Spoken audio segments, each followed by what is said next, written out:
Welcome to Ask the Beauty Advisor, a podcast that answers your health and beauty questions. Hosted by health and beauty advisor, Deanna Lynn.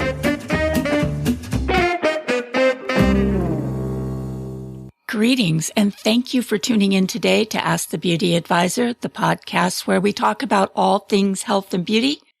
I'm your host, Deanna, who's here to answer your questions and share my health and beauty tips with you. So then today I'm going to be answering a question that was sent to me by a fellow beauty advisor. She wants some tips on how to properly use a Clarisonic. Now, I don't know if you have a Clarisonic or if you use a Clarisonic facial brush. You may want to listen in and get some tips on how to get better results from your Clarisonic. So we're going to be talking about that today. And also for you today, I have one of our longtime beauty advisors who really hasn't been on in a while, Miss Cindy Foe. Miss Foe is a makeup artist, and today she's going to be sharing the 9 must-have makeup brushes for a flawless makeup application. I've also got a product review for you, so stick around. I think this is going to be a really fun show, and I hope you enjoy it. So why don't we go ahead and get the show started? You've got mail, Miss Lynn. All right, so this week I received an email from a fellow beauty advisor facialist.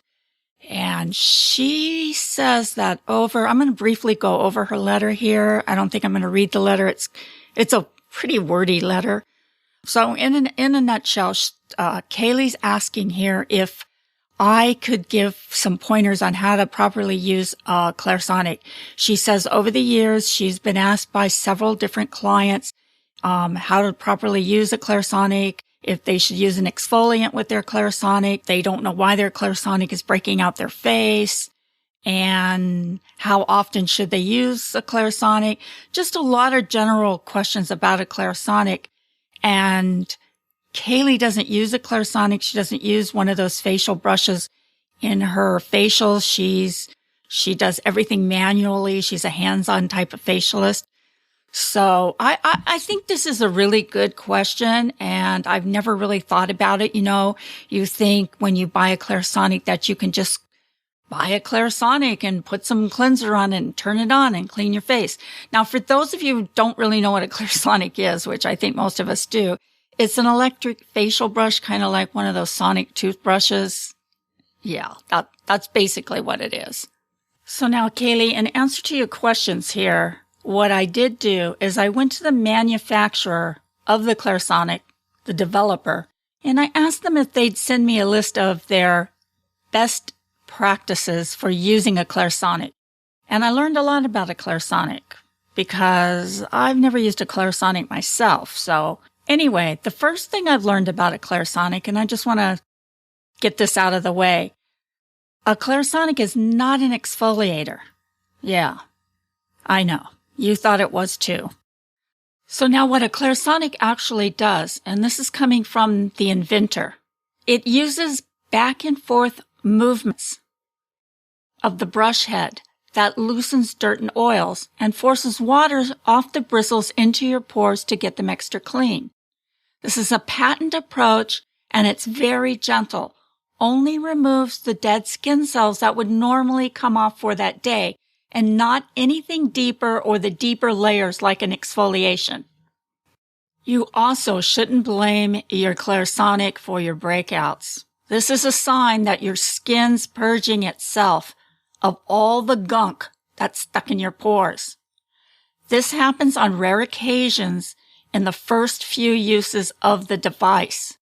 This is kind of like the acne flare-up that you might get after having a deep cleansing facial. You can minimize your chances of experiencing breakouts by using your device consistently and making sure that your face as well as your brush are completely soaking wet. The device is waterproof, so take it in the shower with you and use plenty of your cleanser. Now, as far as your skin being too sensitive for the device, it probably means that you're pressing too darn hard. Don't manhandle your device. You don't need to press so hard and get it all up into your face. It needs to gently glide along the skin. This ensures that it gives you a deep cleanse. After all, the bristles oscillate at 300 movements per second. Without being overly abrasive, when you use it correctly, dermatologists have proven that it's gentle enough to be used twice a day, even on the most sensitive skin or even on people who suffer from rosacea. But you do need to use the appropriate cleanser. You want to either use a gel cleanser or a cream cleanser. That's going to work the best with your Clarisonic. Stay away from any cleansers that contain physical exfoliations. That's when the machine becomes too harsh for your skin. So there's the answer to that question. I think as beauty advisors, all of us have had clients that have asked us if it's okay to use an exfoliation with their Clarisonic. Now that we're on the topic of the cleanser, it says here in the information that they sent me that you need to use plenty of the cleanser. You need to use about a quarter size amount of the cleanser. And as long as you use plenty of cleanser, it doesn't seem to matter whether you apply the cleanser directly to your face or to the head or to the brush head of the Clarisonic. But like I said before, you want to make sure your brush is soaking wet. You want to drench your brush before you apply the cleanser. Your Clarisonic should be soaking wet, and if you use it dry or slightly damp, the bristles will become too harsh for your skin. So it's recommended that you drench both your face and your brush. In other words, the shower is the perfect place to use the device. It's also just important that you keep your brush head clean. Just because your Clarisonic cleans your face doesn't mean it cleans itself. But the good news is the bristles on the Clarisonic are non-porous, so this means bacteria can't get on it. But stray cleanser can get caught between the bristles. The best way to clean your Clarisonic is to remove the brush head, wash it with hand soap or shampoo, then rinse it under warm, running water and let it dry. You can do this about once a week. Now, if you're a total germophobic, you can also soak the brush in a bowl of alcohol, but be sure to really rinse all the alcohol off before you apply the brush to your face. Change your brush heads on schedule. That's about every 3 months.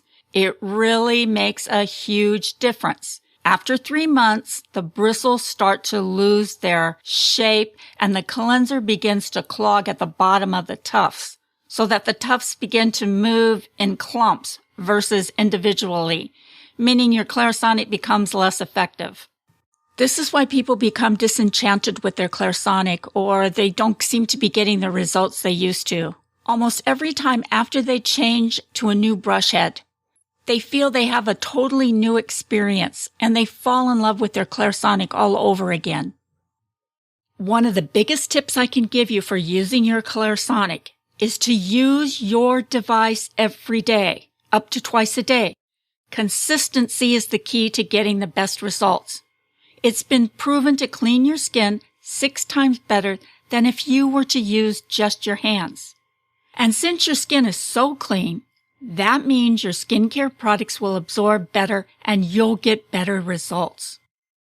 The Clarisonic has a wide array of brush heads designed for the most delicate skins to deep pore cleansing. So be sure you're choosing the best brush head for your skin type.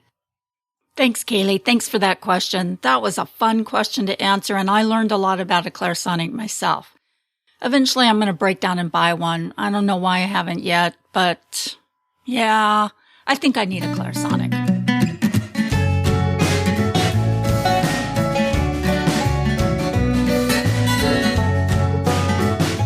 Okay, so now for your listening pleasure, I have Miss Cindy Vo here with me today. Some of you may have remembered her. She was on the show a lot. She's a makeup artist, and she's always got some great makeup tips and makeup advice for us. Today, she's going to share her tips on the 9 must-have makeup brushes. So let's go ahead right now and tune in and listen to what Cindy has to say. Most artists will admit that they are nothing without the tools of their trade. After all, where would Van Gogh have gotten without his bold brushstrokes? When it comes to good makeup application, the makeup brushes you choose make a big difference. In other words, it's time to graduate past relying on the foam wands included in many eyeshadow compacts. Investing in and using the right makeup brushes and tools will not only help give you a flawless makeup look, but you'll actually save money in the long run. How? Put simply, you'll use less product and your makeup will last longer if you keep your hands out of your colors and formulas. But with a gazillion different brush shapes and materials, it can be difficult to know which ones you actually need. Here are the 9 must-haves. Brush number 1, the foundation brush. If you are applying liquid foundation, you want to choose a synthetic brush. A synthetic hairs soak up less product than natural hair. If you want to layer your foundation for more coverage, choose a brush in a half-sphere shape. If you just want a light layer foundation, use a flat top brush. A synthetic flat top is a multi-purpose brush. Why you need it? Using the correct brush blends and buffs foundation into the skin, resulting in a smooth, airbrushed finish. Brush number 2. The powder brush. A soft, round, large, natural brush. Why you need it? If you're still using the puff that came with your powder, you need to switch ASAP. You will use less product than with a puff, and it gives a more even, natural-looking finish. Choose one with natural fibers to get the best results. Makeup brush number 3. Bronzer brush. An angled brush with no hard edges. Why you need it? A fluffy, slightly angled brush will give you precision when you apply your bronzer. Makeup brush number 4. The blush brush. Choose a blush brush that's airy and rounded. Why you need it? Using this type of brush allows you to deposit the color slowly and build up, so you get a natural result, not a blob of color. Makeup brush number 5. The contour brush. If you're contouring with foundation or a cream contour powder, use a large, flat synthetic brush. If you prefer contour powder, use a rounded blush brush with sparse bristles. Why you need it? We've all seen photos where contouring has gone horribly awry. Don't be that girl. The proper tools will help you chisel your cheekbones naturally. Makeup brush number 6. A makeup sponge. A soft makeup sponge like the Beauty Blender. Why you need it? It's very versatile. Use it to literally blend foundation after you apply it to your face to smooth any hard lines. You can also use it to blend in your contour and highlight work, and to apply concealer. Makeup brush number 7. You really need an eyeshadow brush. This is a small, stiff, flat brush. Why you need it? This is the brush you need to apply all over eye shadow color, as it will give your lids a smooth finish and more intense pigment than a fluffier brush would. Makeup brush number 8. An eyeshadow blending brush. This brush has a flower shape. It's a soft, natural brush. Why you need it? This is the ultimate blending brush for eyes. It can really get into the crease of your eye and define your lid with precision. And makeup brush number 9, a lip brush. A small, flat, round-tipped brush. Why you need it? It's the best shaped brush for a defined lip and will make a precise lip color application amazingly easy. So now you can learn more about these brushes and all about the best ways in which to use them by visiting our blog. Thank you, Cindy. It's great to have you back. Now, if you'd like to learn a little bit more information about those 9 brushes, such as how to use them or see some pictures of them, I actually posted a direct link in the show notes, so you can click on that and go right to this week's episode, or you can go to askthebeautyadvisor.com. That's the blog. I have this week's episodes, the full articles, posted on the blog.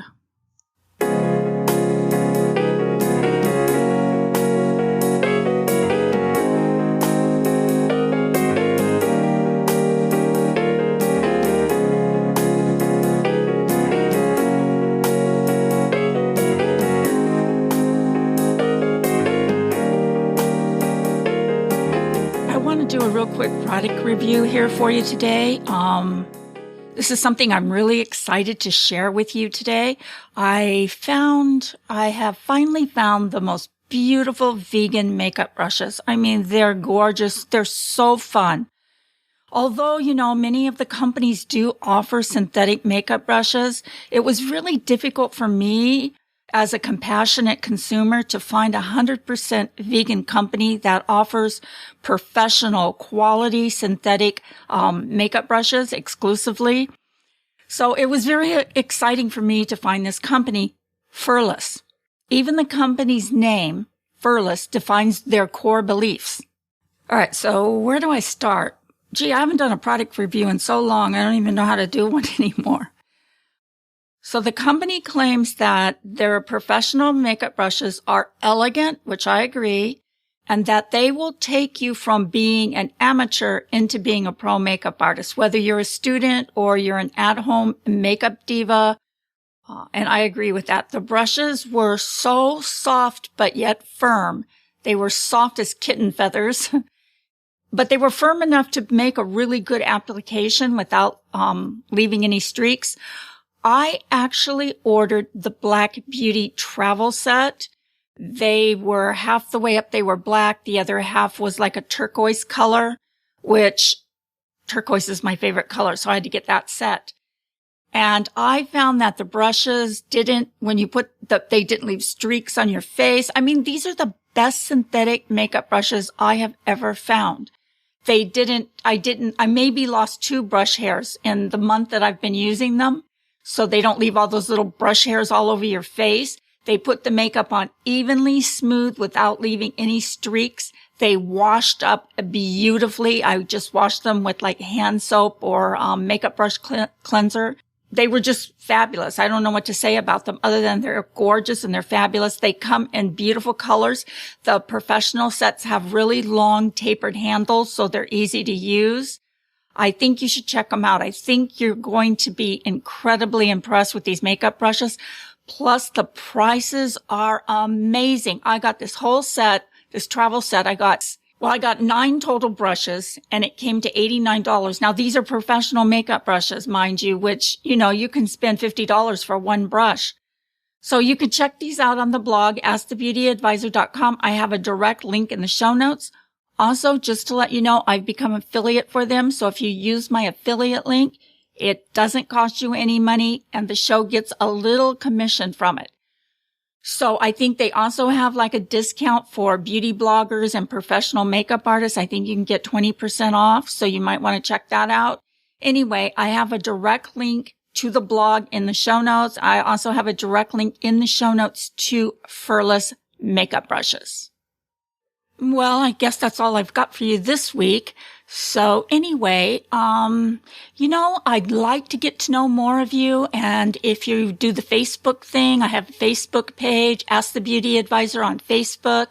I'd love to hear from you. You can join us there. You can leave comments. You're free to post any of your favorite beauty products or articles that you've written.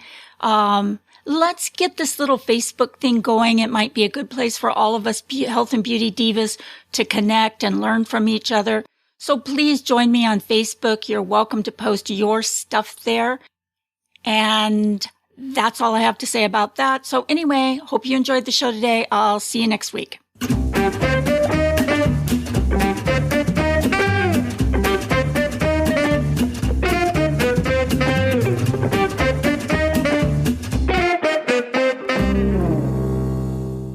Ask the Beauty Advisor is a part of the Beauty Radio Network.